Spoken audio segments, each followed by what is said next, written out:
எந்த நிலையிலும் எந்த சூழ்நிலையும் பிஜேபியோடு அதிமுக கூட்டணி வைக்காது என்று ஜெயலலிதாவும் சொன்னார். சொன்ன ஜெயலலிதாவை அம்மா அம்மா என்று அழைக்கிற அதிமுக காரன் இன்றைக்கு டாடி டாடி என்று மோடி அழைக்கிறான் என்றால் நீங்கள் புரிந்து கொள்ள வேண்டும். எதற்காக பாரதிய ஜனதா கட்சி அதிமுகவுடைய முதுகிலே ஏறி இன்றைக்கு சவாரி செய்கிறார்கள் என்று சொல்லி எப்படியாவது தமிழ்நாட்டில் கால் ஊன்ற வேண்டும் என்று துடித்துக் கொண்டிருக்கிறார்கள். இன்னொரு அணி புதிதாக உருவாகி இருக்கிறது 250 கோடி.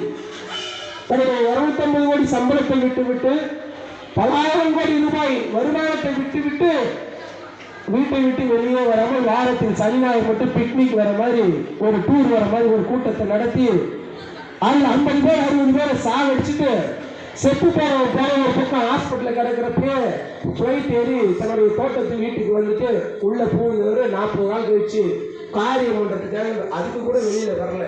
பஸ் அழைத்து வந்து அந்த தொண்டர்களின் குடும்பத்துக்கு காரணம் சொன்ன ஒரு தலைவர். அந்த தலைவர் சொல்லுகிறார், எங்களுக்கு எதிரி அரசியல் எதிரி திமுக, கொள்கை எதிரி பாரதிய ஜனதா கட்சி. அதாவது ஒரு 3 மாசத்துக்கு மேல கூட்டம் பேசலாம் நினைக்கிறார். ஆனா ஒரு இடத்துல கூட மோடி அமித்ஷாவும் பேசுனதே கிடையாது, பேசவும் மாட்டார். காரணம், இன்றைக்கு திராவிட இயக்கத்தின் சித்தாந்தங்களை அடிப்படையாக கொண்டிருக்கக்கூடிய மக்களை அதிமுக மூலமாகவும் சிறுபான்மை மக்களை இன்றைக்கு விஜயின் மூலமாகவும், அது பேரை சொல்லக்கூடாது சொல்லிட்டேன், அந்த நடிகரின் மூலமாகவும் எப்படியாவது திமுகவிற்கு எதிராக திசை திருப்பி அதன் மூலமாக திமுகவை வீழ்த்தி தமிழ்நாட்டில் திராவிட இயக்கங்களே இல்லாத ஒரு சூழ்நிலையை உருவாக்க வேண்டும் என்பதற்காக பாரதிய ஜனதா கட்சி துடித்துக் கொண்டிருக்கிறார்கள். இவ்வளவு நேரமா சுத்தி நான் எதுக்கு உங்களுக்கு இதை சொல்றேன்னா, இந்த பகுதி சிறுபான்மை மக்களும் பெரும்பான்மை மக்களாக இருக்கக்கூடிய இந்துக்களும் தோழமையோடு இருக்கக்கூடிய பகுதி. இன்னைக்கு மேடை போட்டு சின்ன சின்ன கன்று குட்டிகளா இன்னைக்கு பேசிட்டு இருக்கு.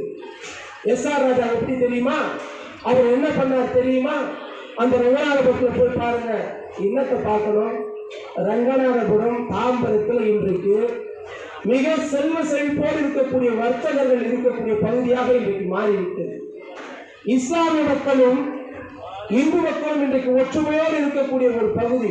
ஒரு பக்கம் பார்த்தா இங்க நமாஸ் நடக்கும் மசூதி, ஒரு பக்கம் மாரியம்மன் கோவிலில் பூஜை நடக்கும். இங்க இந்துக்கள் கோவிலுக்கு இங்க இருக்கக்கூடிய மாமன்ற உறுப்பினர் ஒரு இந்து, இங்க முஸ்லீம் இஸ்லாமியர், அவர் ஒரு இந்து கோவில் நடக்கிற நிகழ்ச்சிக்கு வந்து கலந்து கொள்கிறார்.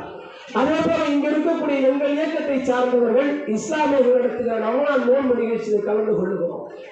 இந்த ஒற்றுமையை சீர்குலைப்பதற்கு இன்றைக்கு அதிமுகவும் புதிதாக உருவாக்கப்பட்ட இயக்கங்களும் தாம்பரத்தில் வளம் வந்து கொண்டிருக்கிறது.